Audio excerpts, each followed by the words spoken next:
As for income replacement functions, there is not much of the yardstick. How much percentage should be provided on average? And it is mainly a consensus issue.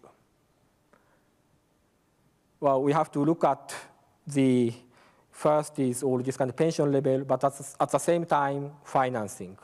So two things, should be looked at and to be decided. Well, at least, ILO conventions says that minimum level of pensions 40% for 30 years after 30 years contributions. This is minimum convention number 1 or 2, and a little bit higher level of conventions says 45% after 30 years of contribution payments. Maybe you don't know much, but this, well, let's say this roughly says that if we just provide pensions in line with 1 year contribution payment is how much for future pensions, convention number 1 or 2 says 1.33%, 40% over 30 years. To be provided 1 year contribution. So after 30 years, it's 40%. And convention number 128 says 1.5% annual accrual rate, meaning 1.5% after 30 years contribution is 45%. And I want you to think about it. So long as I know many African countries, if you adopt DB system, your annual accrual rate is much, much higher, I think. Especially for civil servants, very high. After, 25 years, civil servants may get nearly 100% of replacement rate. We have to think about it. Well, this is, of course, minimum standards. So you are not bound by this. You can provide higher benefit so long as you can guarantee sustainable financing for future.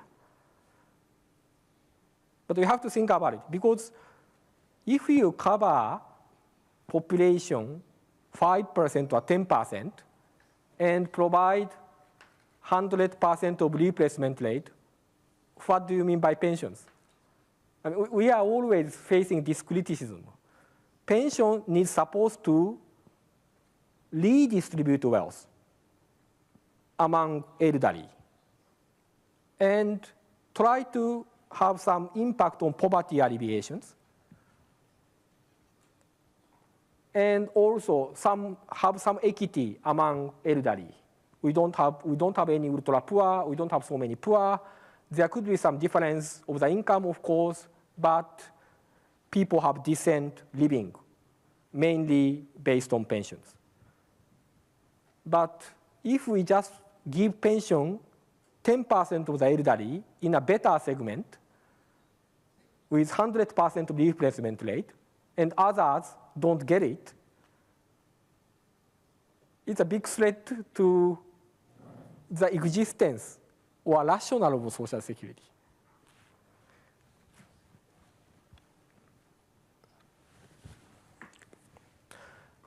This is, pension replacement rate for average earners. Like I think many people work like 30, 35 years in history afterwards what they get. As you see, let's say on average OECD 34, it's around 50%. So half of your gross salary is paid after retirement. Okay, there are several countries with rather higher replacement rate or lower ones. Japan is considered very lower ones, like say even less than 40%. While you have higher ones like Denmark, Spain. Okay, Saudi Arabia is maybe bit exceptions because they are rich anyway. So they provide 100% replacement rate, but this is exception. So, on average, it's around 50%. For me, I mean, I mean, I can't, just by individual personal opinion, 50% sounds, for me, okay. I mean, well, we can't provide too much due to fiscal constraints.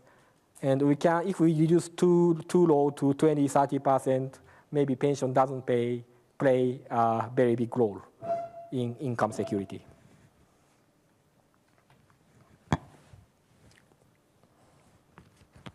Okay, let me move on. The adequacy issues. I mean, you have discussed or you have heard a lot about defined benefit, defined contributions, or notional defined contributions. And let's say 10 to 20 years back, this was the center of debate of international communities, but as well as in some of the countries where the reform have been made. So I'd like to be back a little bit about this debate. First, defined benefit. Well, still, many social insurance schemes adopt this defined benefit principle. So, roughly speaking, it means that firstly, the benefit package calculation formula is defined in legislation or regulations. And afterwards, whoever financial assessment by actuaries would provide, this is the contribution rate you are going to collect from members. Okay, I skip NDC, I go to DC. Well, defined contributions. Well, I don't say this is, well, I'm not quite sure. I should even, I'm quite wondering whether I should include this into Social Security in principle. This is simple. So sometimes, the people may like it because this is simple. You can understand. DB too complicated. This is easy. First, you set wherever, I don't know, you set contribution rate somewhere, 10% or 5 or 10 or 15. And you put your money into your individual account, separate it, so you don't distribute. It is my money. The investment return comes on the investment. And at the time of retirement, you withdraw, mainly in the form of lump sum. So we may call it defined contributions, but I say this is saving. This is pure saving. It's saving. But we can discuss. I don't necessarily want to dominate this kind of wrap-up session just by my presentation. It doesn't make much sense. So after we talk, so it's pure saving. We had this. We had a long history of saving.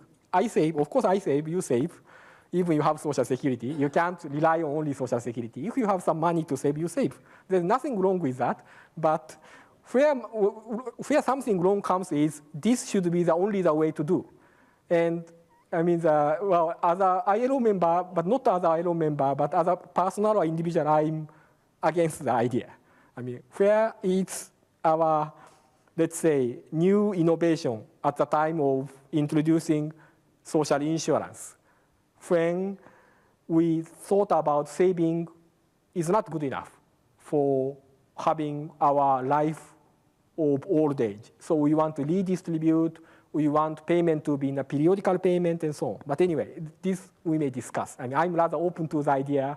I'm not necessarily only criticizing DC, but I think this is a good time for me to say. And let's say, but there's a bit of huge discussions. I don't necessarily need to repeat all these discussions, but I'm also fine if you want to discuss afterwards. And there is another concept like NDC, notional defined contributions. This looks similar to DC in calculations. Of course, there are several different technical aspects in NDC. Financing-wise, NDC difference from DC is you don't secure money in your personal account.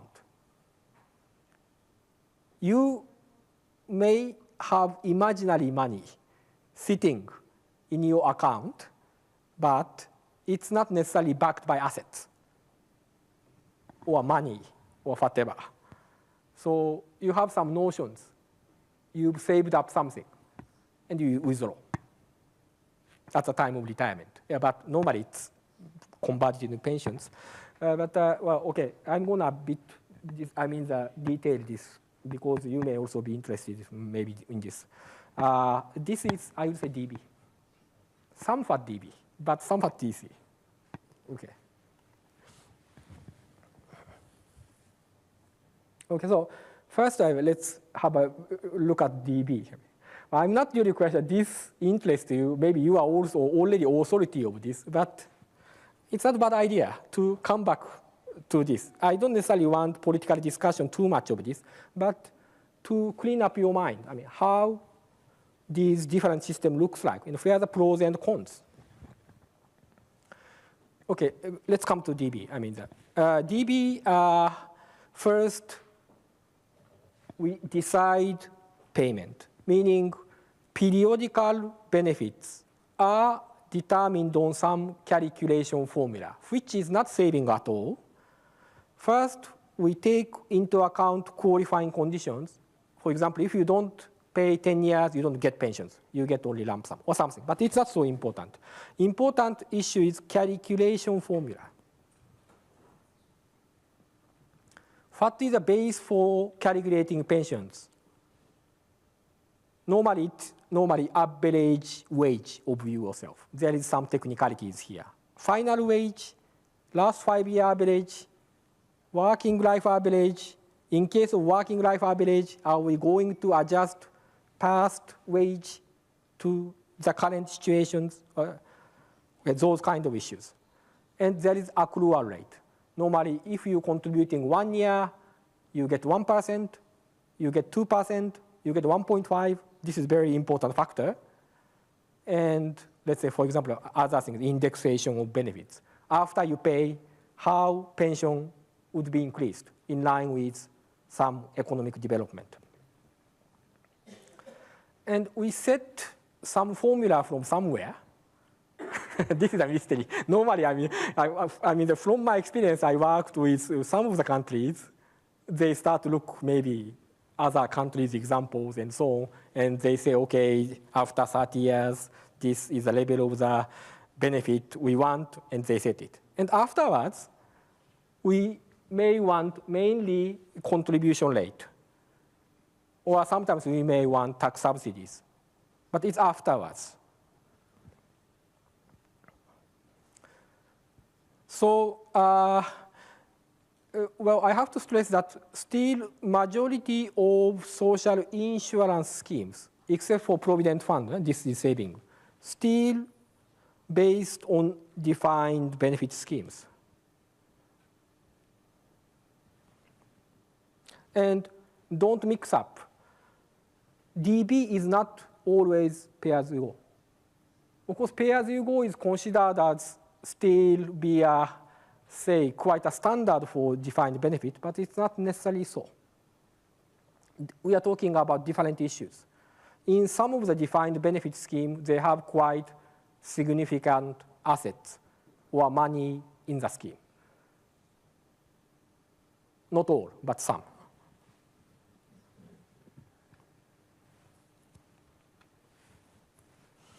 And DC, the contribution are firstly determined, and we save, and investment return on top. So easiest example is a Provident Funds or saving scheme of many countries. Especially where all those Brits went, they mainly introduced these Provident Funds. If you see all Pacific Islanders, quite many of African countries still have Provident Funds. Compulsory saving under public authority. The difference is compulsory saving and government may top up, sometimes investment return. because people start to complain about the poor investment return. But it's, in a sense, pure saving.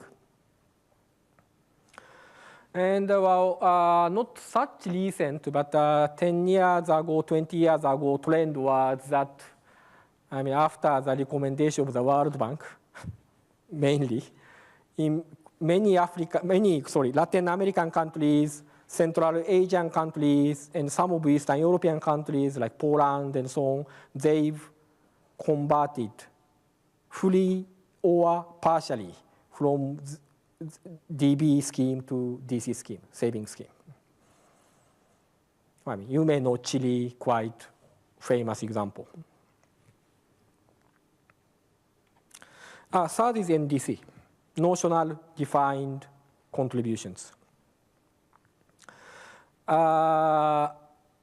Quite similar to DC, defined contributions. First, contributions are defined, determined, and you'll have notional saving, individual account, notional. Notional means that you don't necessarily have money in your kitty. You dream about it, it's recorded, but you may not have money.